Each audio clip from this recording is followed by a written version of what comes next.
కల్పించింది. కాబట్టి స్నేహితులందరికీ నేను చెప్తా ఉన్నాను, దీన్ని విరివిగా పెద్ద ఎత్తున ప్రజల సమక్షంలో తీసుకుని వెళ్ళి ఈ కార్యక్రమం చేయవలసిందిగా, ప్రజలు చేరువ కావాల్సిందిగా, వాళ్ళందరికీ అందించవలసిందిగా మీ అందరినీ కోరుతూ, ఈ కార్యక్రమం నిత్యం ఈ ఆర్థిక శాఖ, ఈ సంక్షేమ శాఖలు, ముఖ్యమంత్రి గారు వీటిని నిత్యం మానిటర్ చేస్తూనే ఉంటాయి.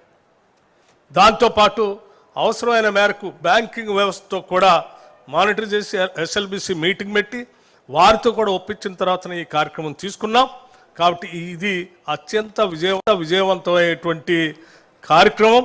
రాజీవ్ యువ వికాసం ఈ రాష్ట్రంలో ఉన్నటువంటి యువత తలరాతని మార్చేటువంటి ఒక గొప్ప స్కీమ్ ఇది.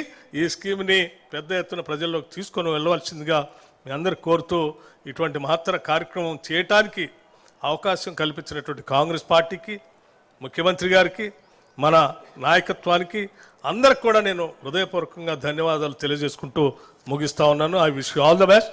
Thank you very much.